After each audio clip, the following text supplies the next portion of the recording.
Olá, turma! Bem-vindos à nossa quinta videoaula da disciplina de História do Pensamento Econômico 1, disciplina obrigatória do curso de Bacharelado em Ciências Econômicas, do Departamento de Economia, da Faculdade de Economia, Administração e Contabilidade de Ribeirão Preto, na Universidade de São Paulo. Eu sou o professor Ricardo Luiz Chaves Feijó. Como sempre, em algum momento desta aula, ditarei uma questão que deve ser respondida e encaminhada via e-mail pelo aluno no prazo máximo de uma semana. Vamos à aula? O tema desta aula aborda o pensamento econômico na Idade Média. Iremos apresentar a evolução das ideias econômicas nesse período. Portanto, saímos do período propriamente da antiguidade e entramos num longo período conhecido como Idade Média, que começa a partir do século IV d.C. e se estende tradicionalmente até a queda de Constantinopla em 1453, que demarca a transição da Idade Média para a Idade Moderna. Vejamos as ideias econômicas que foram apresentadas e debatidas neste período. Antes de entrar propriamente nas ideias econômicas, vamos apresentar alguns aspectos históricos. A partir do século IV d.C., ocorre o declínio e a queda do Império Romano e a formação de uma nova sociedade de características feudais. Já nos dois últimos séculos da dominação romana, o Império Romano vinha perdendo força militar. Ele não mantém a mesma coesão, o mesmo poderio militar. Além disso, a coesão política se enfraquece com a divisão do Império, entre o Império Romano do Ocidente e do Oriente. O ordenamento jurídico se enfraquece, já não há a mesma Constituição ordenando toda a base jurídica por todo o Império. Então, também se enfraquece o ordenamento jurídico. Então, o Império Romano perde parte dos seus sustentáculos. Por outro lado, também ocorre uma estagnação econômica. Então, há uma fraqueza econômica e institucional. As antigas instituições do Império entram em decadência. O próprio sistema religioso, que é apoiado na mitologia romana, inspirada na mitologia grega, na presença de um panteão de deuses e semideuses que interagem com os homens. Então, esse sistema religioso, essas crenças entram em decadência e aparece paulatinamente um novo conjunto de crenças religiosas com base na mensagem de Cristo, do cristianismo. Então, o cristianismo passa a dominar a mentalidade dos habitantes do Império, começando pelas regiões periféricas do Império e pelas camadas mais populares da população. E aí esse sistema de crença religiosa vai se espalhando até se tornar a religião oficial do Império. Depois de séculos de perseguição implacável, no ano de 313 d.C., o imperador romano Constantino legalizou o culto cristão. Ele mesmo aderiu à nova religião e se tornou cristão. O cristianismo passou a ser, portanto, a religião oficial do Império. Essa religião tinha convertido os europeus, começando pela periferia do Império, pelos povos bárbaros, pelos povos germânicos, pelas áreas rebeladas do Império. E quando essas legiões de bárbaros germanos, eslavos invadiram o Império, trouxeram consigo as crenças cristãs que acabaram se alastrando em direção a Roma. O próprio Constantino, que chegou ao poder com o apoio dos povos germânicos, acabou decretando, não apenas autorizando as práticas religiosas cristãs, mas decretando o cristianismo como religião oficial do Império. É o começo da formação de uma nova civilização, caracterizada por um amálgama ou mistura de tradições. Então, as várias tradições se reúnem, se fundem, Por exemplo, as antigas instituições romanas, os costumes dos bárbaros, o credo da Bíblia cristã e até aspectos da filosofia grega. Então, cada uma dessas vertentes culturais estarão presentes, serão adaptadas, serão reinterpretadas de certa maneira, parcialmente enfraquecidas, e todas elas fundidas no que viria a caracterizar a cultura e a constituição da sociedade medieval.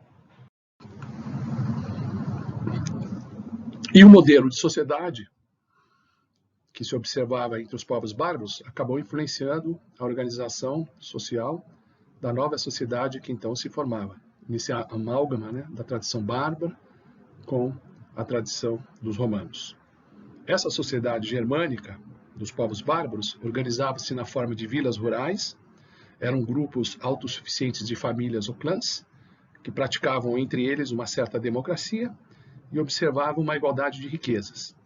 Predominava entre eles um sentimento de solidariedade, ao mesmo tempo em que a vida econômica era fortemente controlada. Esses povos bárbaros não comercializavam muito, empregavam pouco moeda nas trocas, o comércio era apenas tolerado e não incentivado. Eles eram regidos por costumes teutônicos, não por leis, com base num código legal, diferente do direito romano, que tinha uma base legal, era individualista, reconhecia o direito de propriedade. Aqui, entre esses povos bárbaros, predominava a tradição, tá? Os costumes. O coletivo era mais importante do que a individualidade, até reconheciam a individualidade do indivíduo, mas davam procedência aos hábitos da comunidade, aos interesses coletivos.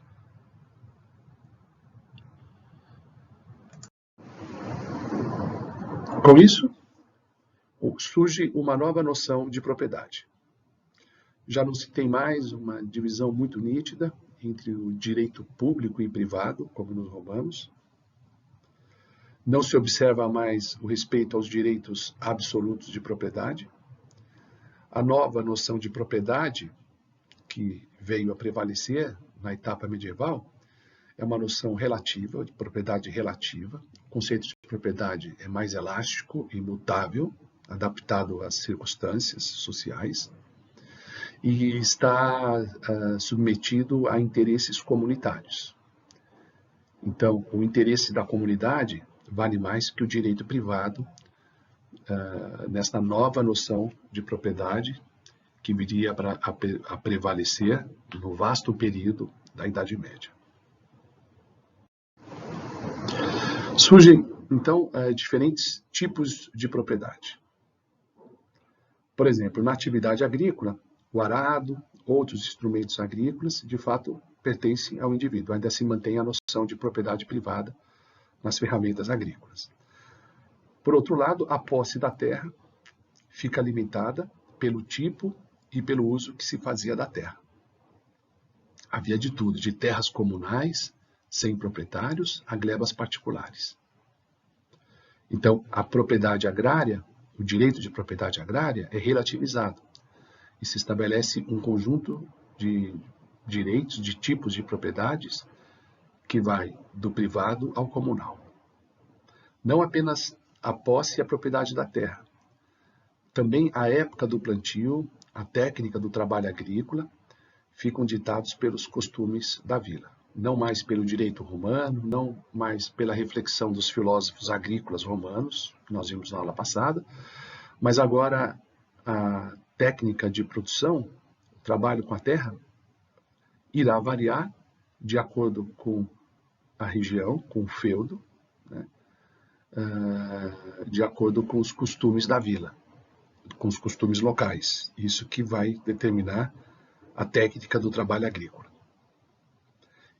Em qualquer setor da vida econômica, os planos comunitários, os planos da comunidade, vinham em primeiro lugar. O direito comunitário acima do direito privado. Isso irá caracterizar o período medieval. O próprio vínculo com a terra, agora, não é mais regido pelas leis romanas, pelos direitos individuais, vai seguir uma tradição que já tinha se estabelecido entre os bárbaros germânicos. Na verdade, é uma adaptação das leis romanas numa nova roupagem, digamos assim. Mais importante que garantir o acesso à propriedade é a defesa de direitos e obrigações pessoais, obrigações recíprocas, entre o servo e o senhor proprietário da terra, ou o senhor feudal, mais propriamente. Então, se estabelece um sistema de obrigações recíprocas.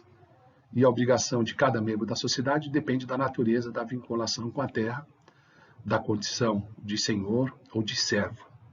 Dependendo da condição, dependendo do estamento social a que o indivíduo pertence, ele fica obrigado, tá, a oferecer, né, ou atender diversas obrigações. Então, é uma rede de obrigações recíprocas. Isso irá caracterizar o período medieval. Podemos descrever o sistema de relações sociais medievais como sendo o paternalismo. De fato, na Idade Média, dissemina-se o sentimento de fraternidade, que era forte entre os germânicos, entre os bárbaros primitivos, nessa sociedade rural, cuja coesão social fica garantida por uma espécie de paternalismo. Ou seja, por uma rede que impõe um sentido de obrigação entre os membros, obrigação do servo para com o superior, ou também obrigações do superior em relação aos servos, ou seja, todos eles ficam vinculados fortemente no sistema de estamento social, ligando os grupos sociais que estão acima na hierarquia social aos grupos sociais que se localizam abaixo nesse sistema hierárquico. Há uma rede de obrigações, as obrigações são recíprocas. Isso se estabelece como uma fusão, uma amálgama das antigas tradições germânicas rurais e comunitárias com preceitos do cristianismo primitivo. Então, o cristianismo já encontrou um terreno fértil, onde certas visões cristãs já eram praticadas pelos povos bárbaros, que tinham um sentimento comunitário, e encontrou, portanto, um terreno fértil para se disseminar, se propagar pelo antigo império. O que se verifica é a compatibilidade entre as tradições germânicas e os preceitos do cristianismo primitivo. Há uma proximidade natural entre essas duas visões, o que facilitou a difusão da religião cristã e a construção de novas instituições comunitárias feudais, comunitárias rurais, que iriam prevalecer por todo o período da chamada Idade Média, que duraria mais de 1000 anos. Nesse âmbito, ocorre, portanto, a difusão da visão, da crença, da doutrina religiosa do cristianismo.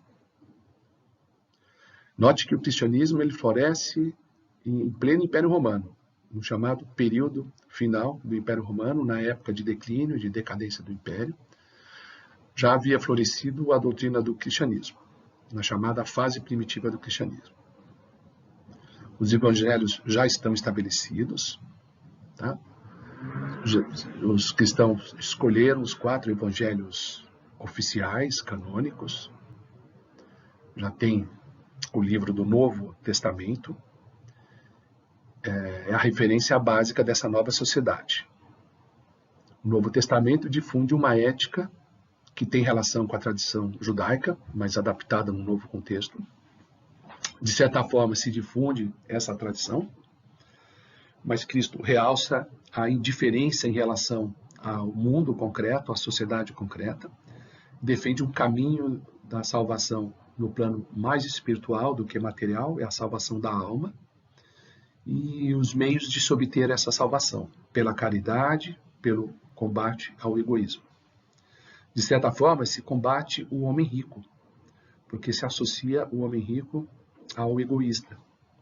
Tem aquela famosa passagem da Bíblia que diz que é mais fácil um camelo passar pelo buraco da agulha que um rico entrar no reino dos céus. Então, nota-se aí, dessas passagens do Evangelho, uma crítica, né, ao egoísmo do homem rico, uma crítica ao enfoque voltado à acumulação de riquezas, inclusive uma crítica à atividade econômica, a ênfase exclusiva na atividade econômica.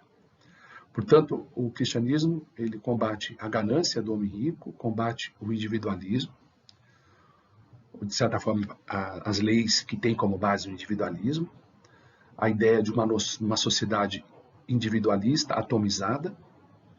O cristianismo defende o senso comunitário, tá?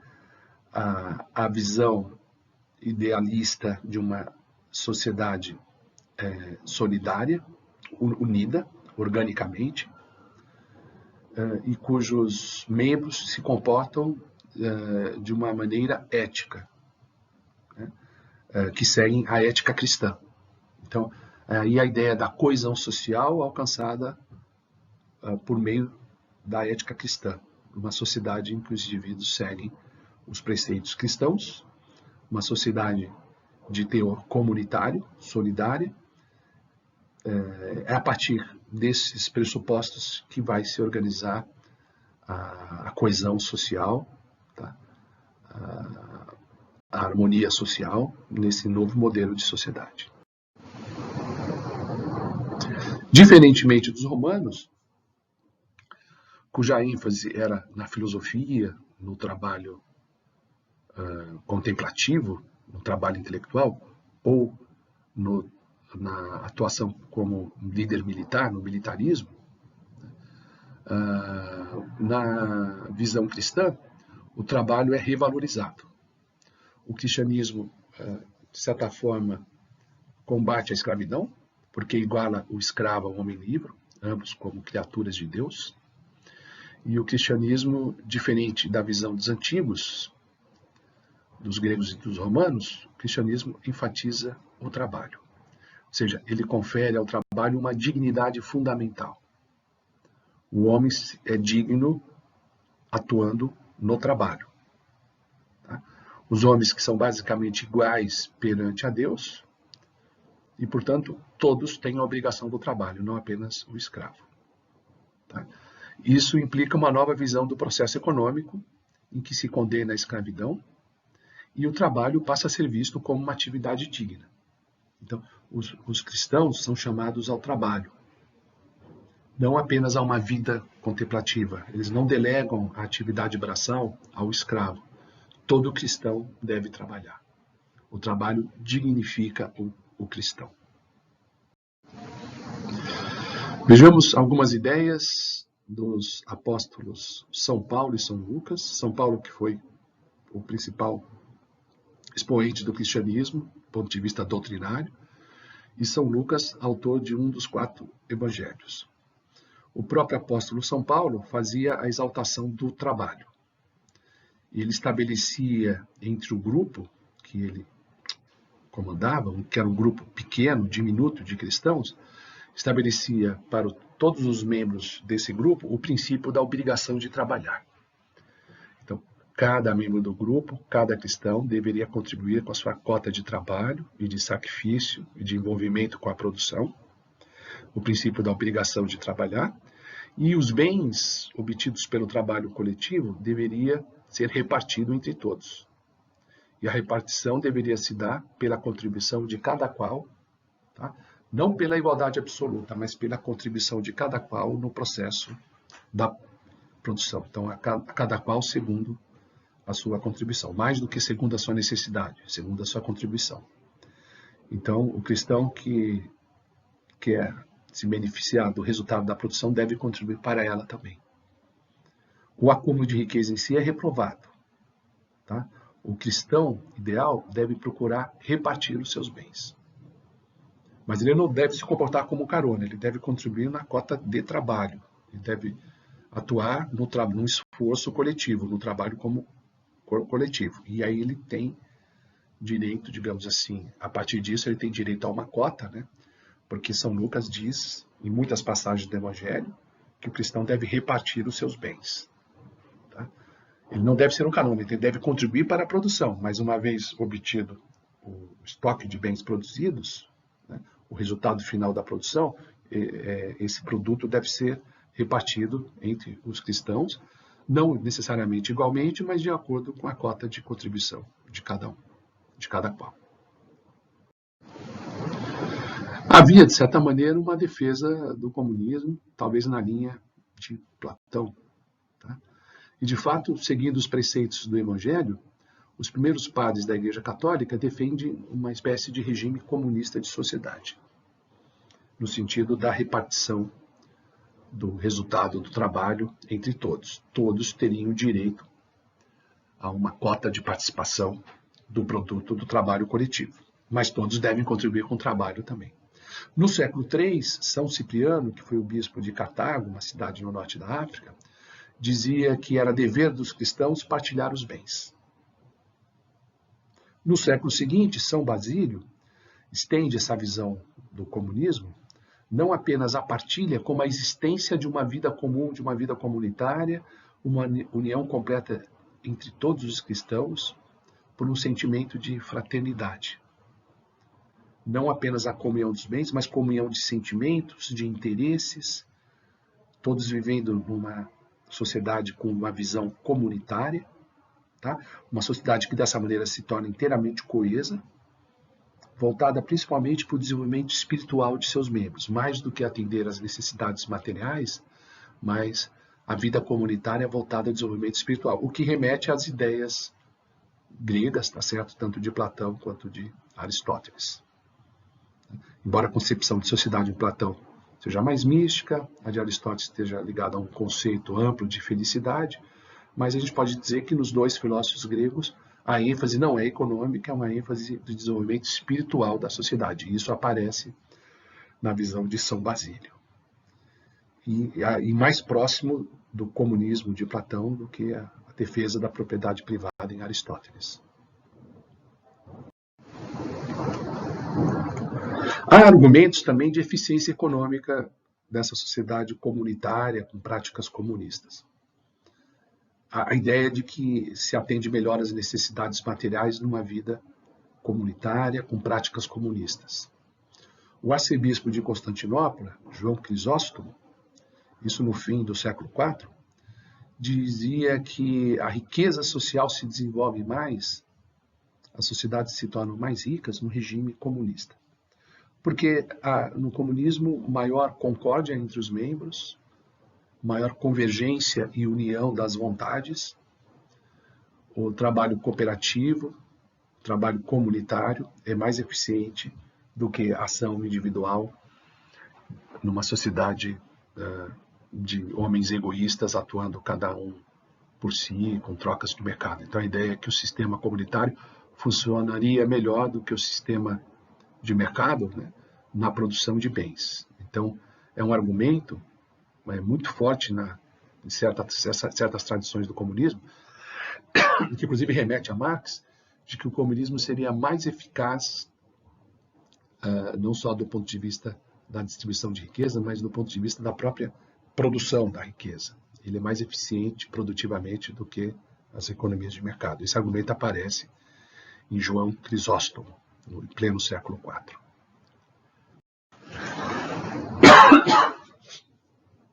Então, se observa no início da Idade Média uma nova atitude dos pensadores e da sociedade em relação à riqueza. Aparecem diversos argumentos que defendem o modelo comunitário e comunista de sociedade. Aos poucos, no entanto, surgem argumentos favoráveis à riqueza. Os próprios cristãos, o Papa, a sede do Império Cristão, tinha senhores feudais que eram ricos e que contribuíam para a riqueza da igreja. Então, o próprio pensamento oficial começou a abrir, digamos assim, um espaço, né, para acolher os homens ricos que faziam parte da comunidade cristã, evitando uma condenação absoluta à riqueza. Então, aparece por essa época argumentos favoráveis à riqueza. Se Crisóstomo fala em enriquecimento, ele diz que isso deve ocorrer com comedimento e frugalidade. Então, o homem rico não é automaticamente condenado. ele é aceito na comunidade cristã desde que ele seja comedido e frugal. Ou seja, que ele tenha um consumo modesto, que ele tenha a riqueza, mas que ele não transforme essa riqueza em hábitos luxuriosos, em uma vida só entregue ao consumo, ao luxo. Ele pode ter a riqueza, mas deve manter um estilo de vida modesto ou frugal. Tá? Na verdade, eles defendem mais a riqueza da sociedade do que a riqueza individual. Individualmente, mesmo os indivíduos ricos devem ter um padrão modesto ou frugal, comedido, de consumo. E além disso, os cristãos eles são orientados a não se voltarem apenas para a acumulação de riqueza. Se combate essa ânsia de acumular riqueza. Isso é pecado, isso é condenável. Eles associam o acúmulo de riqueza desenfreada à ganância, à avareza, ao egoísmo, certos pecados, né? O amor às coisas materiais, a concupiscência, né? São os pecados econômicos. Tá? Então, se condena, né, o aspecto pecaminoso da riqueza, mas se abre espaço para acolher os homens ricos, desde que sejam capazes de conciliar a riqueza com uma vida caridosa. Tá? Então, a atitude da posição oficial da igreja primitiva em relação à riqueza começa a mudar no início da Idade Média. Inclusive, a associação entre riqueza e pecado ela é mais presente no Evangelho de São Lucas. O que mais enfaticamente prega a igualdade entre os homens, esse comunismo primitivo e condena os homens ricos, é o apóstolo Lucas, o evangelista Lucas. Inclusive, a famosa passagem do camelo aparece no Evangelho de São Lucas. Os outros evangelhos não condenam a riqueza enquanto tal. São menos enfáticos em relação à condenação do homem rico. Okay? Então, diversos pensadores da igreja cristã primitiva, na tentativa de acolher os cristãos mais ricos e mais poderosos também, desses cristãos se sentirem confortáveis como adeptos da igreja, vão dizer as condições, né, em que os homens ricos são acolhidos, né, e mantêm uma vida adequada a um bom cristão. Então, o rico deve ter a vida frugal, como eu já disse, uma vida comedida, né? Sem luxúria, sem consumo excessivo, devem pagar o dízimo à igreja, ajudar a igreja, tá certo? Ou seja, os ricos não estão automaticamente condenados ao inferno, tá? E, por outro lado, os pobres não conseguem automaticamente a salvação apenas pela miséria material. Então, independente da condição de riqueza, os pensadores religiosos cristãos da igreja cristã primitiva vão dizer qual é o comportamento adequado ao rico e ao pobre para serem bons cristãos e conquistarem o acesso ao céu na outra vida. Vejamos as reflexões de dois pensadores importantes da igreja primitiva, Clemente de Alexandria e Frei Ambrósio. Clemente de Alexandria, entre outros escritos, legou a obra A Salvação do Homem Rico, explicando como o rico pode adentrar o reino do céu, e explicando que o rico deve ser, para tanto, uma pessoa honrada, ter consciência de que sua fortuna é uma dádiva de Deus. Então, como dádiva, como um presente de Deus, a fortuna do homem rico deve ser usada na caridade, para que ele possa promover o bem-estar dos semelhantes. Então, o rico ele não está automaticamente condenado. Ele pode se salvar se fizer o bom uso da sua riqueza, o uso na caridade, na ajuda ao próximo. Isso está em Clemente de Alexandria. Frei Ambrósio, dos anos 339 a 397, na linha de Clemente de Alexandria, também diz que a riqueza deve ser corretamente usada. O rico é uma condição dada por Deus que faz com que o indivíduo em boa condição material tenha um conjunto de obrigações. Então, o rico é obrigado, se quiser ser um bom cristão, a agir de modo paternalista em relação aos pobres. Então, a caridade é a obrigação do homem rico. O homem rico, ele tem essa riqueza para ser caridoso. Então, o rico caridoso é um bom cristão. Então, o homem de boa condição econômica, ele pode ser acolhido na comunidade cristã, desde que utilize a sua riqueza, não para o consumo desenfreado, não para o luxo, para a luxúria, mas para a caridade, a ajuda ao próximo. Nesse ponto, vamos à questão da aula. Para ser refletida, respondida e encaminhada no período de uma semana. Quais os argumentos de Clemente de Alexandria e Frei Ambrósio na defesa do homem rico? Ok? Muito bem, continuando a exposição. Então, esse é o modelo de sociedade ideal pensada pelos cristãos. Essa sociedade pode ter uma certa desigualdade, todos devem contribuir ao trabalho, se admite uma certa desigualdade, no entanto, os homens ricos passam a ter outras obrigações. O homem rico convertido à nova religião cristã deve obrigatoriamente praticar a caridade, se sentir responsável pelos demais, principalmente pelos mais pobres. Então surge aí uma nova sociedade nesse sistema paternalista, né, na visão comunitária, na qual os homens, embora com diferentes níveis, padrão de vida, diferentes condições materiais, podem todos viver em paz, sem uma luta entre ricos e pobres. Todos podem atingir a felicidade nesse senso comunitário, o que implica uma rede de obrigações recíprocas, tá? E uma certa comunidade dos bens, um certo direito que as pessoas passam a ter a um quinhão, a uma parte do produto da sociedade, um certo comunismo. Okay? Mas se admite a existência de homens ricos, mas há um sistema paternalista de responsabilidade para com os pobres, o que garante a coesão social. Okay? Esse é o sonho, é o modelo de sociedade dos cristãos, o sonho utópico do cristianismo. Okay? E, por outro lado, aparecem certas teses da Bíblia, chamadas de milenaristas, né, que prevêem que no futuro, né, o mundo vai se aproximar desse ideal. Por exemplo, no Apocalipse, do evangelista São João, que previa em 1000 anos a queda do Império Romano, o fim da escravidão e o nascimento de uma sociedade ideal. Ou seja, um modelo aproximado da Idade Média já estava previsto, do modelo de sociedade que prevaleceu na Idade Média já estava previsto no Apocalipse de São João. É a visão utópica dos cristãos como uma sociedade comunitária que de fato veio a ocorrer em largo período da Idade Média. Por outro lado, como se observa no primeiro pensador realmente importante, de grandeza, do primeiro time dos teólogos cristãos, que é Santo Agostinho, do ano de 354 a 430, Santo Agostinho repensa o modelo de sociedade do cristão com ênfase na salvação espiritual.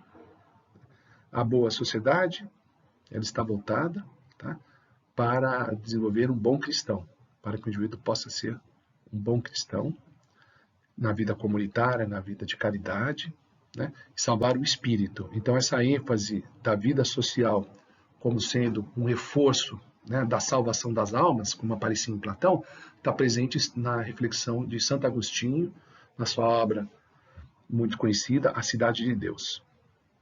Então, a ênfase está na regeneração das almas, na salvação do espírito.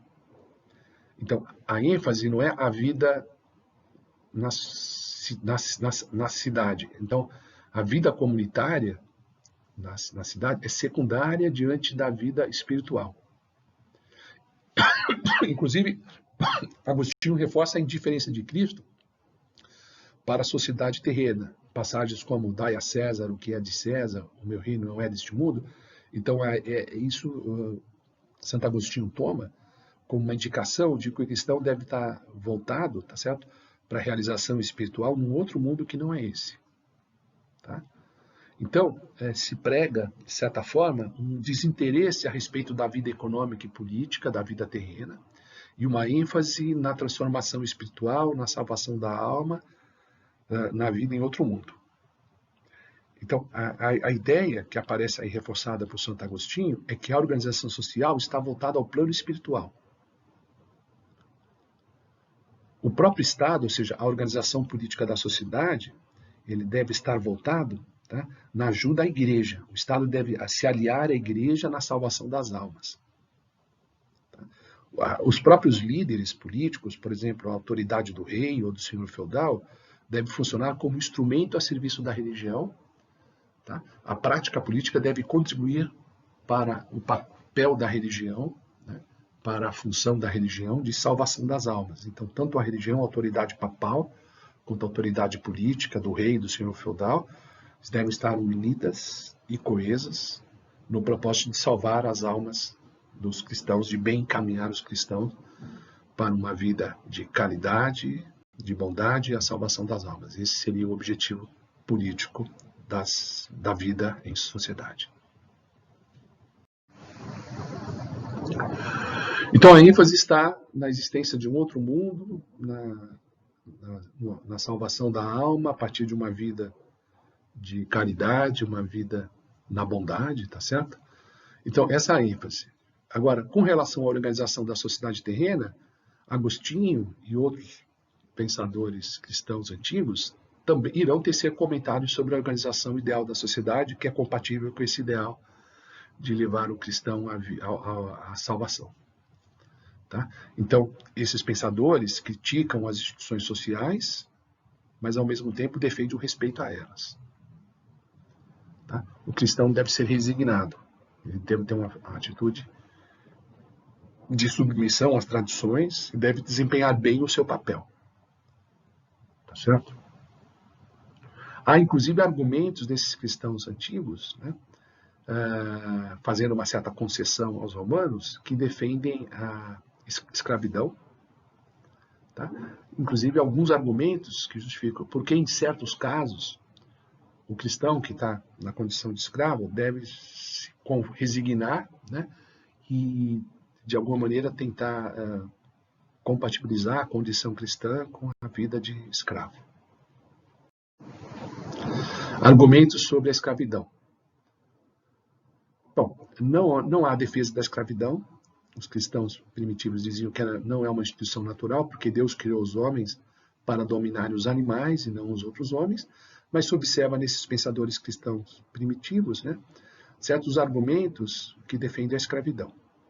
Por exemplo, a tese de que os escravos merecem essa condição porque Deus desejou que fossem vencidos na guerra, porque os escravos não eram determinados pela etnia, né, pela origem, mas simplesmente pela, digamos assim, pela sorte militar. Né?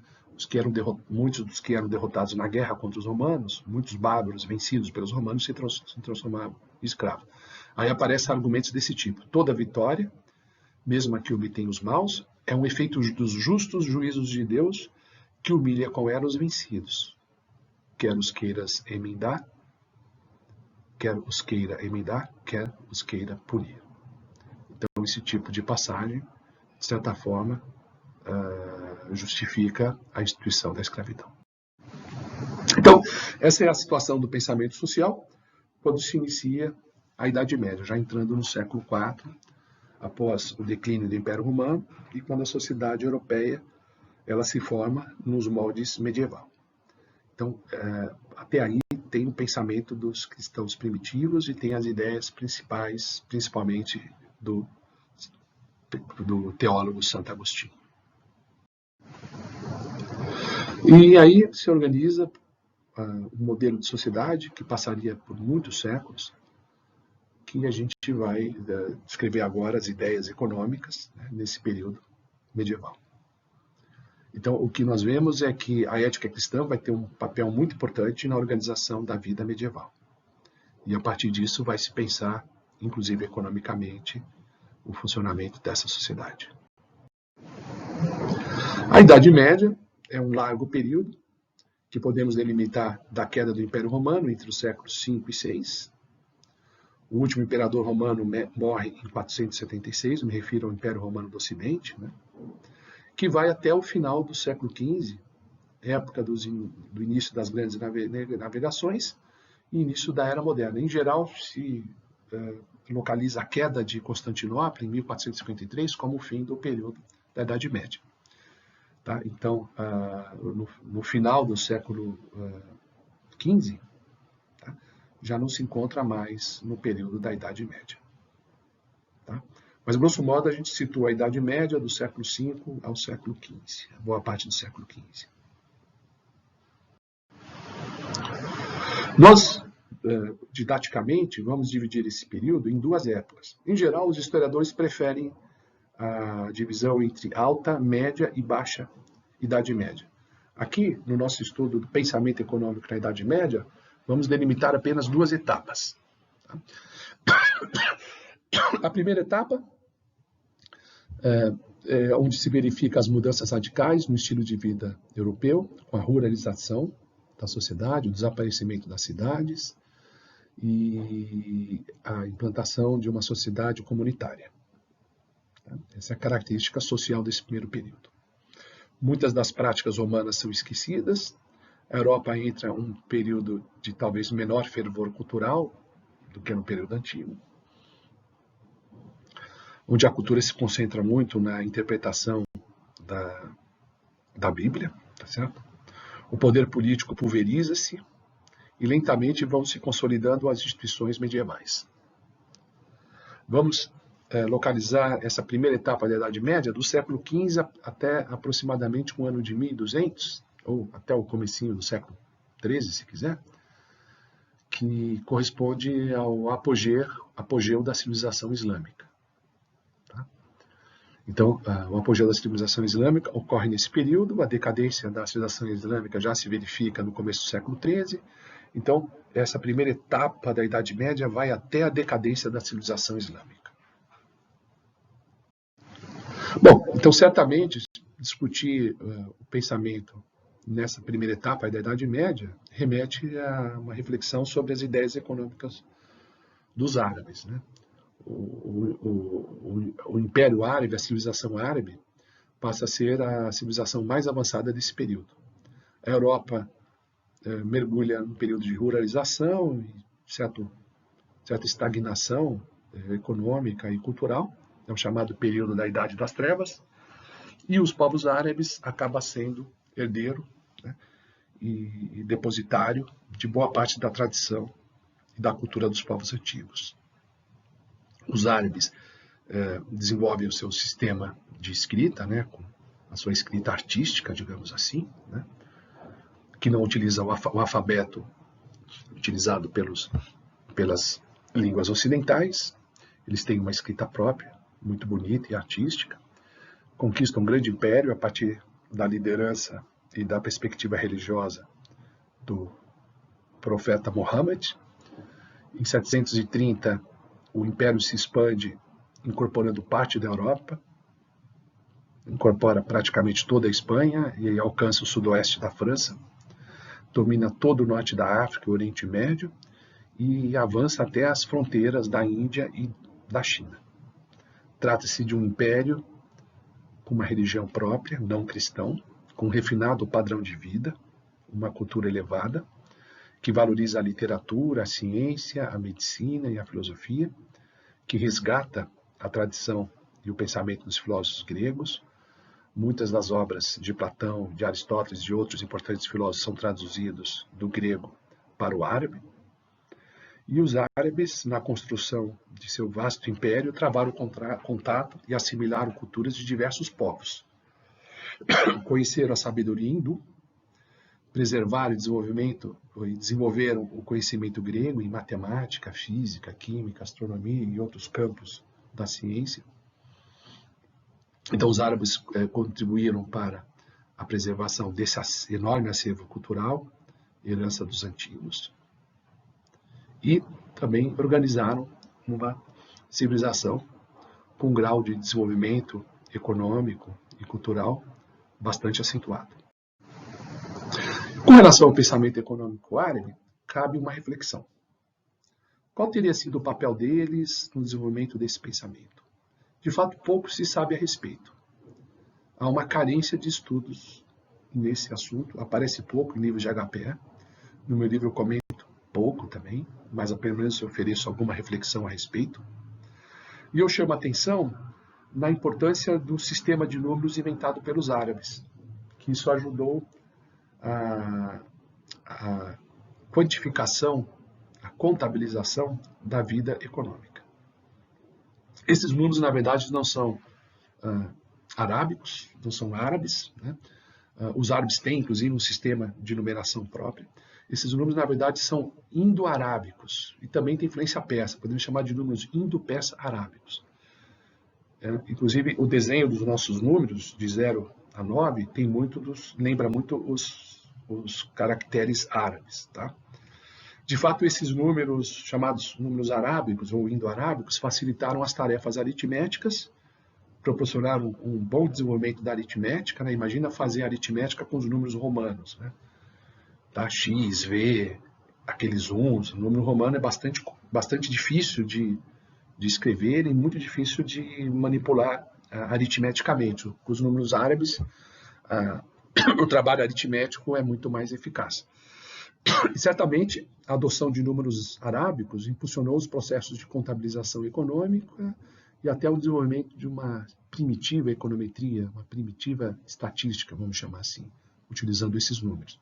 Então, isso facilita o desenvolvimento da economia e, de certa forma, cria ecos para o pensamento econômico. Mas não se conhece uma teoria econômica propriamente árabe. Os árabes conheciam as reflexões de Aristóteles, né, sobre o valor dos bens, e o que os árabes fizeram foram reproduzir essas reflexões econômicas dos gregos. Tá? Então, eles tiveram cuidado de preservar e traduzir para o árabe os clássicos da filosofia grega, e nesse material dos gregos tinha reflexões econômicas. Então, o papel principal dos árabes, além do uso do desenvolvimento da aritmética com os novos números, foi manter, tá, preservar o legado de reflexão econômica dos filósofos gregos. Quando, em 1885, os europeus retomam Toledo na Espanha, enviam para lá os acadêmicos, principalmente monges que viviam em monastérios e que eram acadêmicos, né? Esses monges acadêmicos entram em contato com os clássicos antigos dos gregos, que se havia perdido na Europa, principalmente a partir das traduções árabes, tá certo? E aí esse material é traduzido para o latim, né? E a Europa ela recupera, né, esse legado perdido, esse legado com a tradição do pensamento grego clássico. Então, se diz que a Europa desperta de seu sono e recupera novamente o gosto pela filosofia. Isso foi muito importante também no desenvolvimento do pensamento econômico. Exatamente os padres escolásticos, que nós vamos estudar e aprofundar na próxima videoaula, vamos começar aqui e continuar e aprofundar na próxima videoaula, o ponto de partida da reflexão dos padres escolásticos nas questões econômicas é retomar o pensamento grego, principalmente o pensamento de Aristóteles. Tá? Então, o trabalho de reflexão econômica nos acadêmicos europeus, né, nessa fase da Idade Média, vai ser recuperar, né, e atualizar o pensamento grego, principalmente de Platão e Aristóteles. Entramos agora na segunda etapa da Idade Média. E nessa segunda etapa, sob influência dos gregos antigos, recuperados dos árabes, é que se nota um avanço considerável, tá, nas reflexões econômicas. Então, muito importante para a HPE é esse segundo período que eu estou caracterizando da Idade Média, entre 1200 e 1500. O grande divisor de água, com esse renascimento filosófico, com o resgate da filosofia grega, está na figura de Tomás de Aquino, Santo Tomás de Aquino, que viveu de 1225 a 1275, um autor, portanto, do século XIII. Certamente é o pensador mais influente do período, talvez o maior filósofo do pensamento cristão de todos os tempos, junto com Santo Agostinho, e Tomás de Aquino vai impulsionar a reflexão no sentido das questões econômicas. Então, o pensamento econômico medieval deve muito às reflexões de Tomás de Aquino. E, de fato, graças a ele, e depois outros que o seguiram, a análise econômica dá um grande avanço nesse período. Vejamos um pouco mais da etapa anterior, voltando à primeira etapa da Idade Média. Ali, do ponto de vista da organização social, o sistema é feudal, né? Então, é uma nova divisão do poder político de feição feudal. Não há um Estado centralizador forte, O que existe é um imenso conjunto de pequenos feudos, a base de poder está na propriedade da terra, estabelece um conjunto de relações políticas entre os senhores feudais, dos senhores com o rei, né, e do rei com o papa. Okay? Os proprietários das terras, embora um conceito de propriedade que não é rigorosamente a propriedade privada, mas pode-se dizer que os proprietários da terra são senhores feudais, que estão inseridos numa malha de relações políticas com outros senhores. No topo dessa malha está o rei, que é o antigo chefe da tribo primitiva que invadiu a Europa, que se torna rei, tá? E até acima do poder do rei, o poder da igreja e da figura do papa. Essa é a estrutura política da sociedade medieval.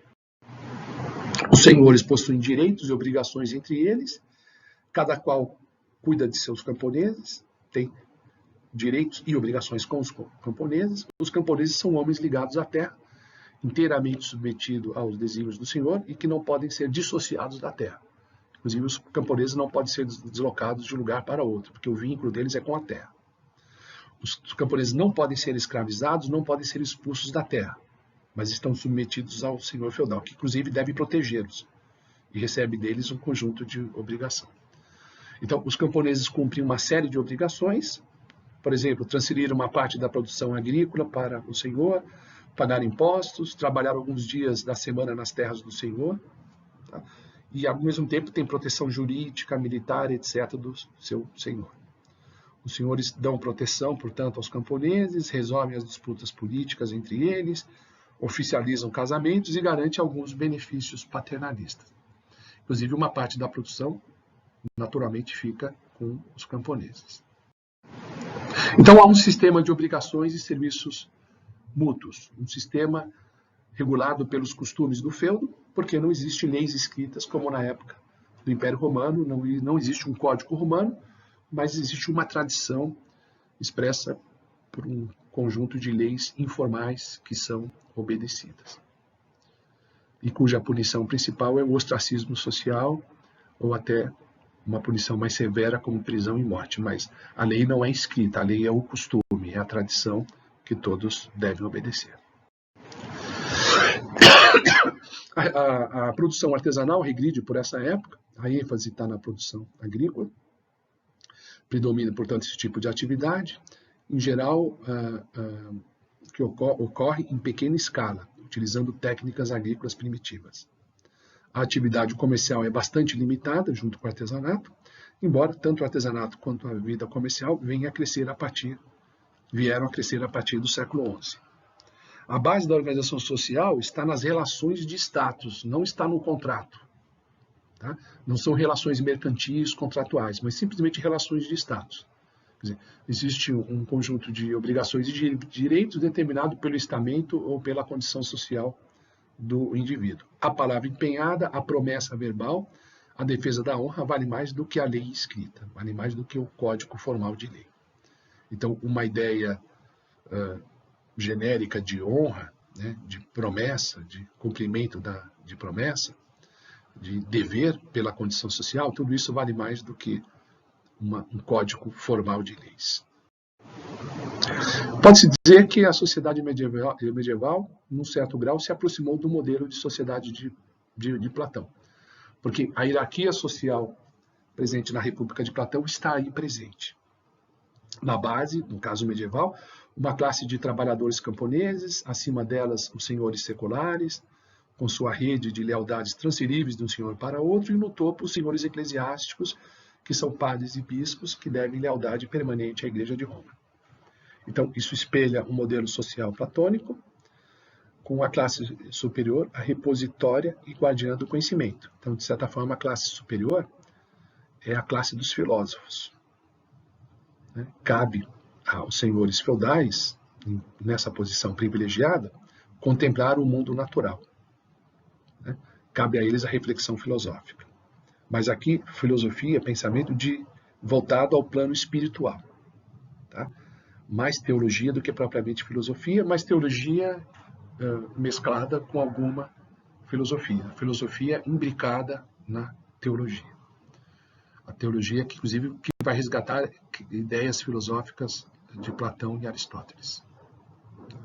Mas cabe ao senhor feudal né, ou aos padres, né, à classe clerical, né, aos padres, aos monges, ou aos senhores feudais, a função de pensar, de filosofar. Mais os senhores, mais os padres do que os senhores feudais, porque o senhor feudal está voltado muito para o militarismo, para a prática da guerra. Mas, pela condição de classe superior, eles são dignos da filosofia e devem voltar o seu ideal de vida também para a contemplação, para o pensamento. Tá? E os pensadores profissionais são os monges, são os padres voltados à filosofia, à teologia. A sociedade, portanto, é movida por essa ética paternalista cristã. A organização da vida social medieval reflete as crenças religiosas, né? O ensino religioso é monopólio da lei, a filosofia está ligada ao aprendizado da religião, tá? O poder, portanto, está estabelecido em base hierárquica, com forte centralização no poder de Roma. Mas não é exatamente um império, você pode dizer, obviamente, de um novo império romano. A autoridade do Papa é uma autoridade muito voltada ao plano espiritual, ao plano da cultura, e não é uma autoridade puramente militar. Tá? De fato, a Igreja canaliza o poder e a riqueza, mas a principal preocupação da Igreja não é a constituição de um império. Na verdade, o poder está bastante disseminado entre os senhores feudais. A ênfase da Igreja é fazer prevalecer os preceitos éticos cristãos, que os povos submetidos tenham uma conduta compatível com a vida cristã. Então, a ética cristã passa a ditar a organização da vida medieval e é ela que funciona como cimento ideológico que mantém a coesão da Europa medieval por muitos séculos, tá? Que protege os poderosos, os governantes da insurreição da maioria dos camponeses pobres, ou seja, que mantém a estabilidade desse tipo de sociedade. Então, a estabilidade é mantida com a ética paternalista. Tá? Os ricos devem ter comportamento altruísta em relação ao pobre, e esse comportamento altruísta, caridoso, contribui para acalmar as tensões sociais numa sociedade extremamente desigual.